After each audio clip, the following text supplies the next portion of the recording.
Hello everyone and welcome back to Football Manager 2018 and our Newcastle United series ahead of one of the biggest games of the series so far. We are at home against arch rivals Sunderland.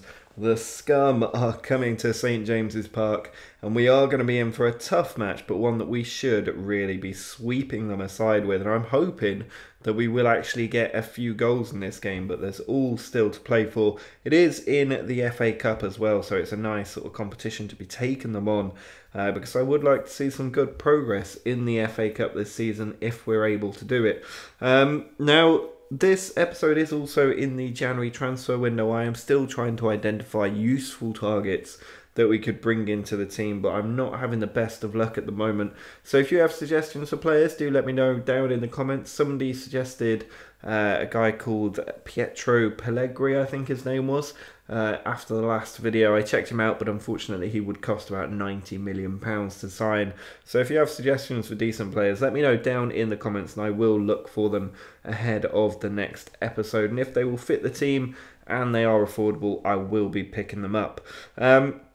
Now in today's episode we are taking on Sunderland, then we've got a big game away against Liverpool in the Premier League and then at home against Brighton. You can see our form has been very, very strong recently, so I'm hoping for another couple of wins, if not three, in this episode, but that needs to start against Sunderland today, and this is going to be a draining game to have before a trip to Anfield, so hopefully the players will be up to the challenge. We're going to be playing with Cutrone and Pinamonte, joined by Williams of all people up front. It's not his natural position, but he was our top goal scorer last season, so I'm going to give him a chance in this position to see what he can do. We've then got Andre and Fernandez in midfield, with Haidara, Lemos, Mbemba Lascelles and Manquillo in defence, and Heaton in goal.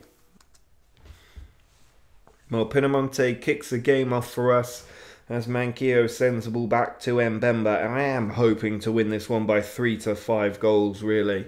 Anything less against a championship team as bad as Sunderland will be really disappointing. But in the opening stages, quite even, not a lot of shots. If anything, Sunderland on top because of the shot they've had on target. And we've still really not got going at the moment. Finally, we get a few shots off the mark as the ball is sent forward by Sunderland. A good header by Haidara to Williams. He then plays it through, looking for Cutrone, brings it down well, puts across it down. Pinamonte arriving, does nod the ball into the back of the net to give us a lead over Sunderland. And it's a very good goal from our top scorer to make it 1-0. But here's Khazri with a free kick. He plays it short for Nikita. Now Khazri again finds Djilabodji, and Rodwell running in is able to slot the ball in the bottom corner. And I'm really disappointed that we've conceded a goal here. It makes it 1-1. And these games are never going to be easy when there's so much rivalry on the line. But we should not be struggling against a team like Sunderland. Haidara puts the ball in. Now Williams tries to turn the defender. It comes to Haidara once more. It does find Williams again, who loses the ball. And for another time, Haidara picks it up but can't keep it. Fourth time for him to have the ball. This time he just swings it in. It's come to Williams. It's saved. It's cleared off the line. And we do not get the goal there. Williams, not the natural clinical striker we would expect up front. Moise Keane is out for 6 to 7 weeks at the moment with a broken toe, which apparently he picked up kicking a football, which I'm pretty sure is his one job. So I'm not sure why that happened. But we've got a corner here by Gedson put into the middle. It's come to Cutrone on the edge of the area. Pinamonte in there again. Nicely set up by Manquillo. And Pinamonte sweeps the ball into that bottom corner for 2-1. And he is quickly becoming our marquee striker up front.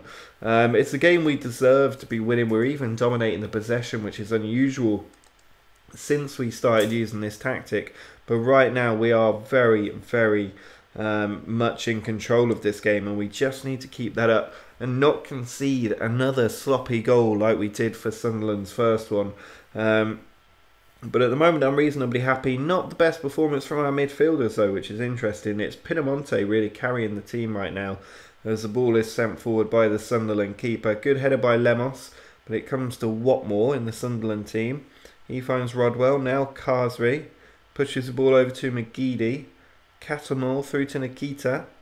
Out wide to McGeady once more. Well tackled by Manquillo, who sweeps the ball forward. Can't find his man though, and Dillaboji puts it forward to Wilson. Well cut out there by Pinamonti. He's all over the place. Cutrone puts the ball out the side to Williams. He's got a cross there, looking for Cutrone once more. Gedson, Manquillo has a strike, and it's gone in. I'm not sure that counts as a Manquillo goal, but the game has given it to him. I think it ricocheted off 2 Sunderland players before hitting the back of the net, but it does give us our 3rd goal and a bit of breathing space to relax into, and hopefully we can kick on and get a couple more in this game. With an hour gone though, we are looking quite good. I'm going to rest our central midfielders because they are getting knackered, playing every minute of every game at the moment. So Saive and Diame can both come into the team. I'm not sure if they're better the other way around, but they're both very good footballers. But here is Sunderland with Catamol giving the ball away there. Manquillo finds Pinamonti, who's on a hat-trick. He switches the flank well to Williams, who brings it down, has a strike, and puts it the wrong side of the post. But at the moment, we are very much looking to push for more goals, but our shooting has just not been accurate enough at the moment. And with about 20 minutes left to go, I'm still holding out for that extra goal or two as Watmore takes this story in for Sunderland. He finds Rodwell now. Catamol has a strike. It comes to Watmore once more. He sends the ball back, looking for Catamol again.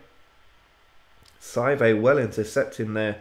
Pinamonti onto Williams. He tries to dink it over the top. It's a poor ball. I've not been impressed by Williams today, really. But Haidara does find Diame. Now Saive out wide to Manquillo. He puts the ball into the middle. Dillaboji, the ball comes to Haidara. Pinamonti again has a strike. And has that gone in? No, it's gone wide. That little blue thing coming up on the top there of a substitution made me think that was a goal, and it would have been a cracking goal. And he got it in from there for the hat-trick. But here's the ball switching the flank well. Lemos comes across, but it's come to Chivella, and he puts it over the bar there. And it's a little bit end-to-end right now, which is not what you want with 15 minutes to go in a cup tie, even if you do have a 2-goal lead. Haidara has picked up a knock, so we'll have to take him off in a minute.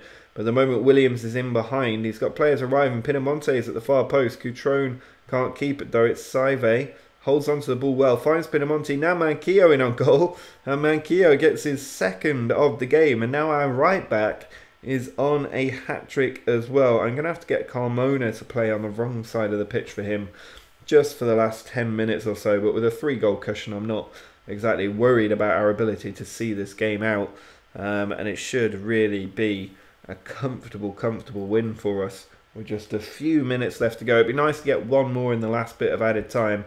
And there is one more highlight, which Heaton sends the ball forward for. Manquillo's header, not the best, and Regili finds Karsri.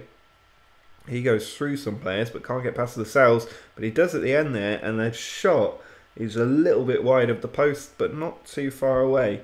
But it's going to be another good win for the team. Surely the full-time whistle is about to go. There it is, 4-1. A huge win over bitter rivals Sunderland. Very satisfying to see a result like that in such a big game in the FA Cup as well.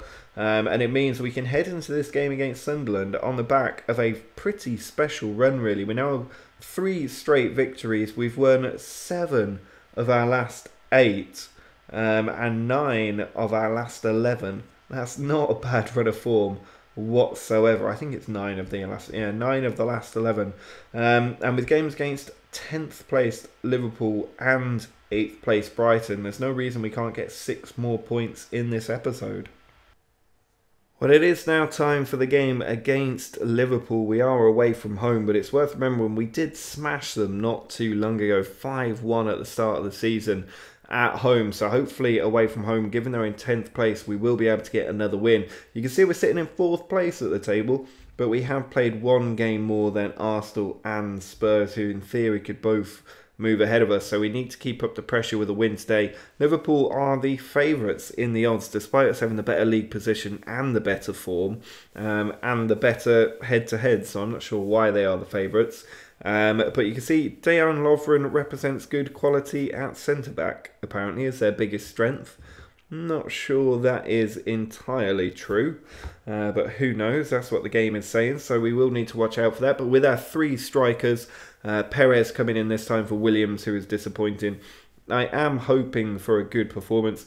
Pinamonti, the top goal scorer, will continue to be up there with Cutrone too. Andre and Fernandez are both in midfield with Marin, Lemos, Mbemba, Lascelles and Manquillo in defence and Heaton in goal. Marin with the throw in, the first highlight of the game, finds Andre, gets an edge of the area, tries to pick out Pinamonti. He really should have had a shot in that position. And now we've got Firmino running at us. He finds Lallana, Chamberlain on the overlap, and the shot is well saved by Heaton in goal, giving Liverpool the corner.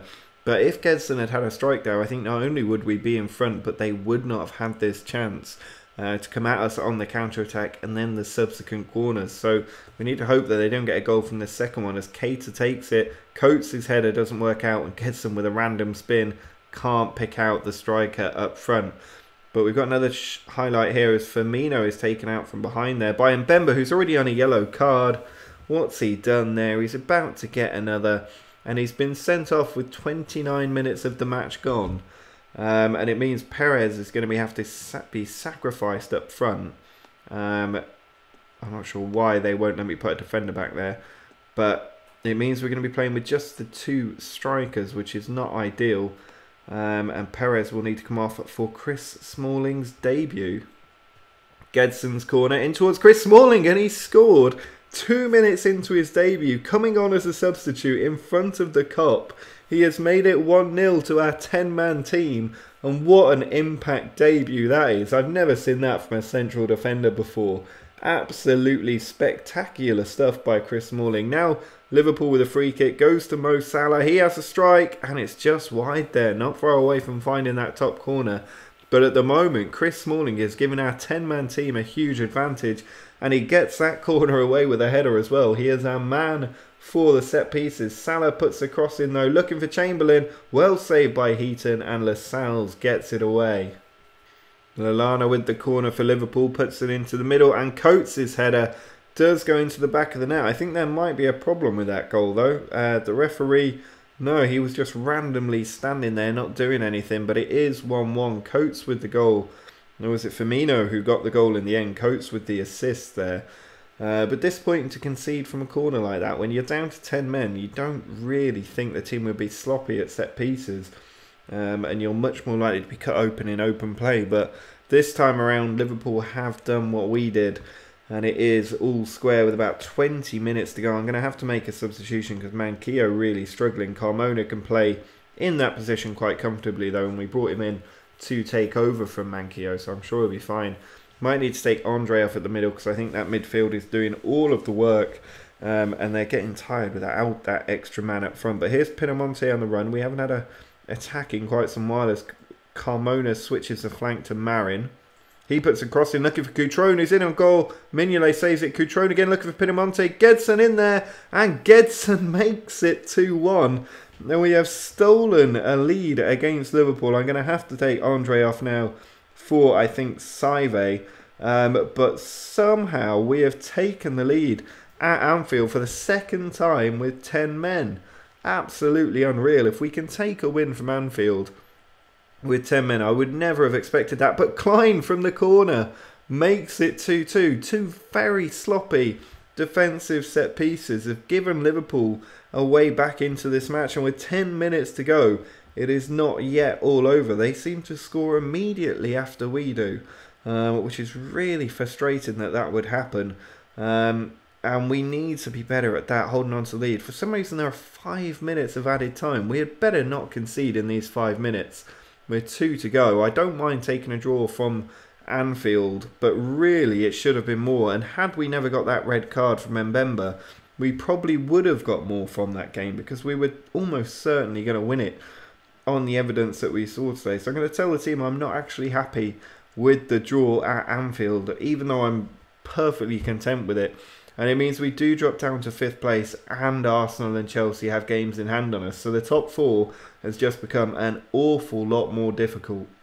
Well, the final match of today's episode is at home against Brighton. You can see we're the odds-on favourites by some way, with the better league position. But Brighton with excellent form. They have the better form than we do right now, with a lot of victories and a draw in their last game. So we do need to watch out for that because they will be a bit of a challenge. They are doing well in the table as well. But given how well we've played recently, I would expect us to win this one. And at home against them, we are going to be playing with Perez up front again alongside Cutrone and Pinamonte. Hopefully we'll actually get to see Perez play 90 minutes today.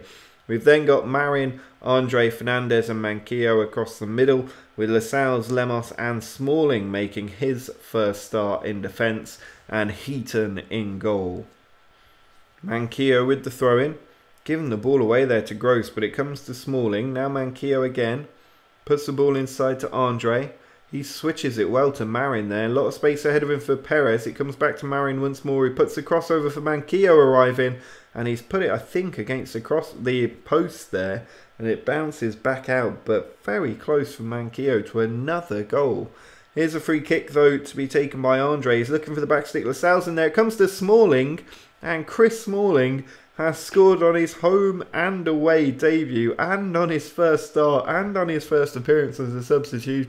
He is really just a goal-scoring machine for us, coming in. 2 goals in 2 games for the centre-back. Here's Marin to Andre. It comes to Perez, looking for Manquillo, and he's just put that one over the bar. But he is definitely trying to find his range on the header. Manquillo with the throw-in. Finds Chris Smalling. Manquillo once more forward to Gedson. Now Andre coming through the middle. Switches the flank beautifully to Marin. So much space up the front end looking for Perez, but the ball does come out to Stevens. He plays it forward to Hemed. We need to be careful in defence here. Gross back to Pugh. Now Hemed. Again to Pugh. Playing in triangles at the moment, Brighton. And Andre has stolen the ball from them. He's going to dink this over the top for sure. Taking his time about it though, and he's going to play it short in the end, I think. He's given the ball away actually. He just stood there not doing anything. And Knockout is able to try and run through the middle of our defence before slicing a shot wide of the post. Pinamonte with the ball, edge of the area, takes it to the byline but keeps it in. His cross is cleared out easily, but Manquillo should get there first. Controls it reasonably well. Smalling down the line for Gedson. Inside to Pinamonte, he might strike that. Instead he sets up Marin. Brilliant first touch. Excellent finish, and our other wing-back is on the score sheet to make it 2-0. Charlotto with the throw for Brighton, picks out Stevens. Short ball into Murphy. Now Pugh can turn in the area, and he's picked out the bottom corner. It's a well-worked move from Brighton that probably deserved a goal, but they've not really done anything in this game, and yet now they're only 1 off drawing level. Marin with the throw-in, nearly an hour gone. He puts the cross in from deep. Pinamonte in there, brings it down, has a strike, and it comes back off the woodwork. But not far away there, Pinamonte to another goal. Just 10 minutes left for us to see out here, and you can see we've got the fitness levels over Brighton at the moment. Although our midfield area really struggling for fitness, as they have been over the last few games. But just 2 minutes left to see out. And right now, Arsenal are losing as Marin puts his corner in towards the Dorabioyo. It comes out to Marin once more. 2 players running at him, but he finds Gedson. Now Pinamonte back to Carmona. And Carmona makes it 3-1. So everybody we put a wing back can grab goals for us. But we are leading 3-1 against Brighton. It is going to be 3 more points. And as I was saying before that highlight came up, Arsenal are losing right now to Everton, so there's every chance that we could get, well, we definitely will close the gap, but we can actually go above them right now, although they will still have a game in hand. But a very, very good result from the team. Let's have a look at that table and see if we have closed the gap on Arsenal following that result. You can see they lost 3-1 away to Everton. And in the table right now, we are up to 4th place and we are 2 points ahead of Arsenal. So they need to win their game in hand to just be 1 point ahead of us. We're also just 1 point behind Chelsea, but they have the 2 games in hand. So really it's between us, Arsenal, and I think maybe Spurs. Because if they win their 2 games in hand, they will be level on points with us. But the fact that we're even in at this race is absolutely spectacular. And you can see that in the board confidence for the Premier League, which is absolutely maxed out. Because we're only expected to finish mid-table. But at the moment, we're in a Champions League spot. So given we're in January and we've got money to spend, we're in an excellent position. But I do need your suggestions down in the comments for players that I can sign to improve the team as it is right now. Also, drop a like on the video if you're enjoying the way that this season is going, and do remember to subscribe to the channel if you're new. You can also follow me on Twitter and support me on Patreon using the links in the description. But until next time, see ya!